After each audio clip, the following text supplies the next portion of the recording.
Good morning. Wow, we have had an incredible amount of rain in Alabama. I've stepped outside to check on some of my mounts this morning. I'm standing here in front of a water trough that I use to collect rainfall. A couple of air plants floating around in it. These are loving it. They're underneath the eaves of the house, so they don't get direct rain. But what they do is they get a splash up off this trough right here. There's like a line across here that gets splashed, and from there up everybody stays dry. And so I've been coming out here over the last couple of days and kind of moving some of them up and down, up and down. The ones that need more water, the ones that need less. And I was out here looking at them this morning. I thought I'd maybe give a peek. The fowls are absolutely loving it. They are just loving it. Every one of them's just really plumped up, really throwing out a lot of root growth. Let me show you one here that's got me. This was a little rescue. It's got a lot of new root growth, a lot of new tips and stuff, but I got this popping out. It's trying to throw me a keiki. Now if I let that keiki grow, it's going to suck energy out of the mom, and it's going to just create an issue. I don't particularly want that to happen, so I'm probably going to snap that off, and I may even put a dab of cinnamon on it, see if I can't kill that keiki. I don't want to kill the plant, but I just want to kill the keiki. I know that sounds harsh, but I'd rather keep the mom plant alive. She's doing beautiful. I think that was a response from before when she was stressed out, because these are all little rescues.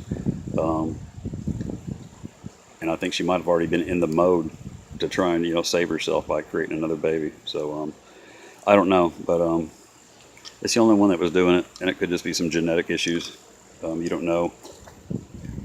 All plants kind of have a built-in ability to do whatever they have to propagate. So hermaphrodite, do whatever.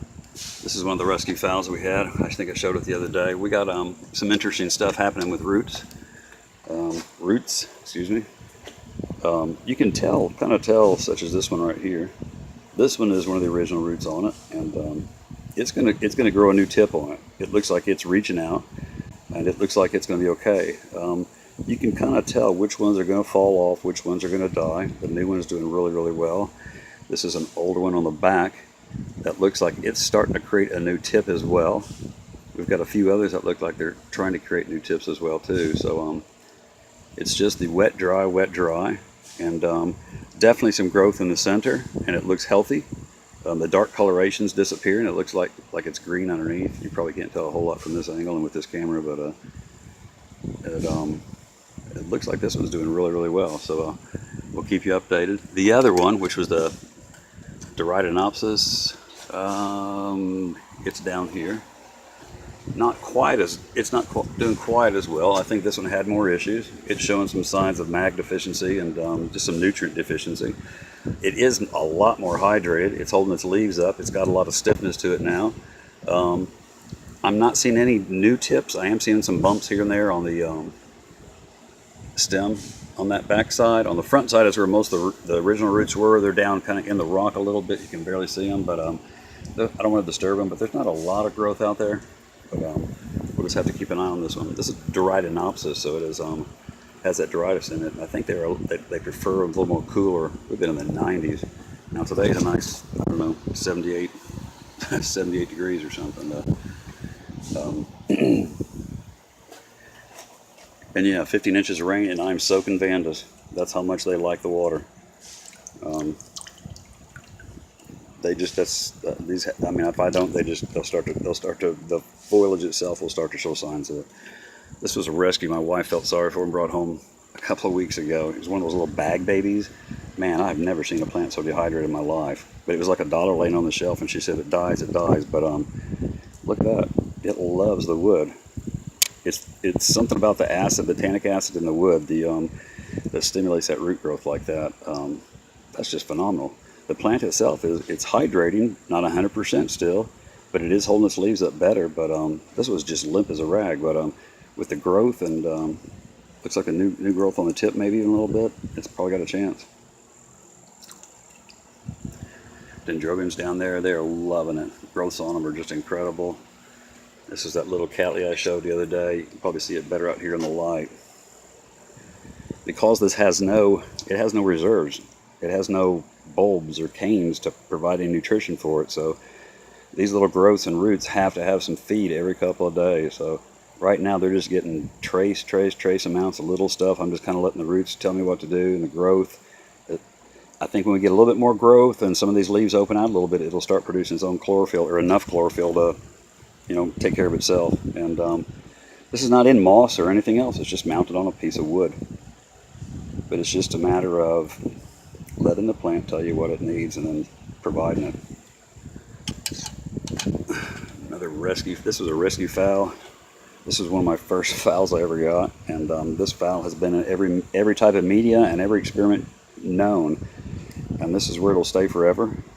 When I finally put it on here is when it finally started growing roots, and it is really happy. It's been on here, I guess, since maybe April. I hope it doesn't spike for me right now. I want it to grow, and I want to get more leaf growth. It's got another new tip coming out, looks like right there, another new root. So this one's and I have no idea what color the bloom is either. Got to find out.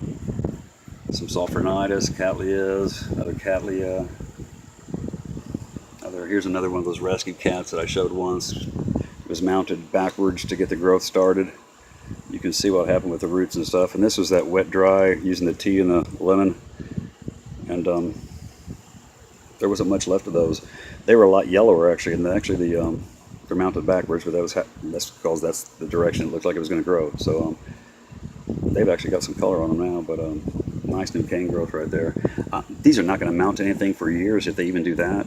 Even that one over there, I'm just playing around. But if you have a piece like this is a good way to experiment with something and find out, well, hey, maybe I can improve my growth, or maybe I can improve this, or maybe let's see what that happens. Use something like this for an experiment. And here's the little Phalaenopsis that we did the original little video on.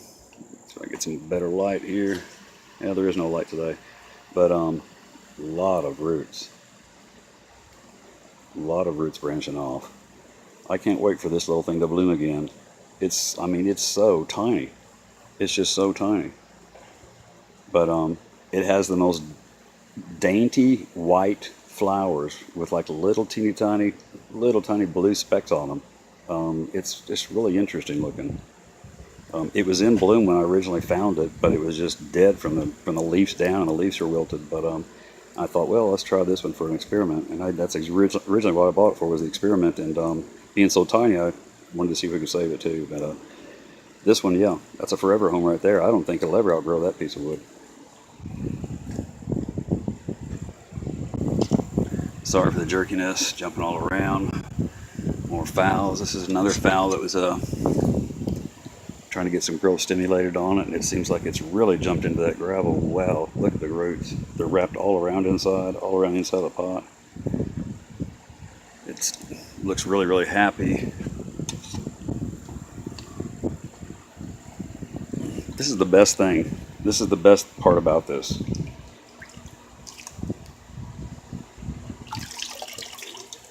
Now, I know you can't do that bark or moss or stuff. Well, you can do that, but it's just you're going to create a mess. But that's the great thing about this, is you can wash these plants off. You can in their natural habitat, they're really going to get a lot of water like that anyway. And you can see it doesn't pool up in the crown, because I'm allowing the plant to grow naturally in the position it wants to.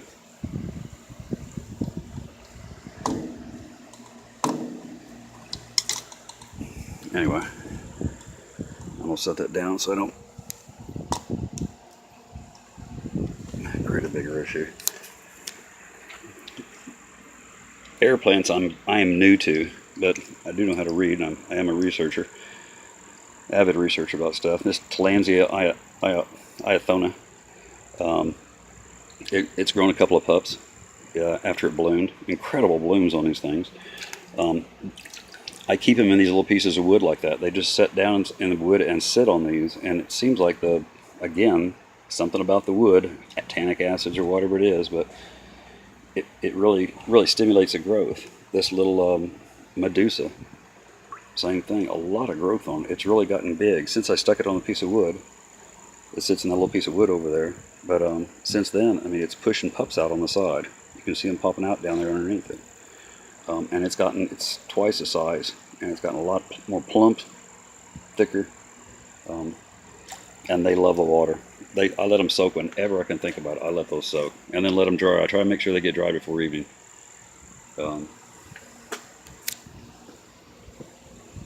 Sophronitis. These were flask babies from back around January off eBay. Just laid a few of them on this piece, and you can see they just took right off. Never had a time on or anything. The growth, a lot of new growth. I doubt I'll get blooms on them this fall, but really amazed at the growth on them. I tried several different types of growth, or different mounts and different media for those. Mounting, the ones that I mounted, they just really did crazy. Look at the roots coming through the holes. But they just really did well. They grew a lot faster than anything that I had in moss. Matter of fact, the ones that I took out of moss stayed really tiny. These are some that I had given up on almost, and I tied them to this piece of wood, and I don't know if the camera will focus that well, but and you can see they're really poor shape, but there is new roots popping out from underneath every one of these. Every single one has some new growth and new roots. So these are on their way too. Just getting them out of the moss and hanging them on a piece of wood. Like here's another good example. There's still a little moss on these, but I'm slowly picking it away. But see the roots escaping? That's what you want. They like the moisture, but they like the roots to dry out. They're kind of like a cattleya, wet, dry. If you keep them moist all the time, they're going to suffer. They're going to start yellowing and start losing leaves. But they do like the moisture, so I'm letting them kind of hang down here in the splash zone so they can get a little bit more. Brassavolas, just love that wood. They just love it.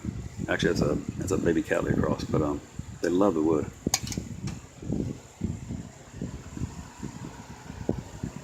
Encyclia, this is Cordigera. New bulb, and another new growth all of a sudden started coming out. So 3 or 4 new growths this year. It's done really well. There's another Tillandsia. This is Tillandsia bootsy. It lives right here in a chunk of wood. More of the fowls. These were 2 rescue fowls. I brought everybody in because of the heavy rain. I didn't want any issues with it, but this fowl. Hang on, let me grab that plant, move it before I kick it over. Sorry. This fowl opened up during the heavy rain. These were 2 rescues. I put them in these baskets. They've got a ton of roots now coming out. They've still got some leaves and stuff I need to pick out of there, but I don't want to disturb them a whole lot. But they've got so many roots growing in there, lots of new growth. This old stuff I'm not worried about, it'll lose it. But I cut the spike off, but it insisted on flowering, and I think it did a great job. I like that beautiful bloom. But in a pouring rain, and this is on the edge of the house, the rain hits this stem right here. But that's what I mean. These are hardy plants. They can take quite a bit. There's a couple of the others that are sitting out here enjoying the sun. Everything is just soaked, and I'm gonna have to pressure wash out here to get rid of the algae and stuff starting to grow. I just wanted to show a little bit of some of the plants out here today. Dendrobium agregatum. I've got 3 new growths on this, and I don't know if it's just from all the rain or not, but right there by my thumb, another new one coming out. Another one. Incredible roots, just incredible roots. This is a plant that once you mount it and leave it alone, it just goes insane. It's a completely maintenance-free plant. I don't ever do anything to this other than just occasionally pull it down and look at it. Just the rainfall pretty much takes care of it, and if it hasn't had rain in a week, I'll dunk it and let it soak for the afternoon. Other than that, that's about all I do with these. These are great dendrobium. Well, another Encyclia. This is Encyclia campanus times red star, I believe. A few other plants. Anyway, just a peek at some of them. I'm out here checking things out. Actually, there's another Encyclia campanus. Brassavolas. Cattleyas. Enjoy your day. I hope it's sunny. Thanks for watching.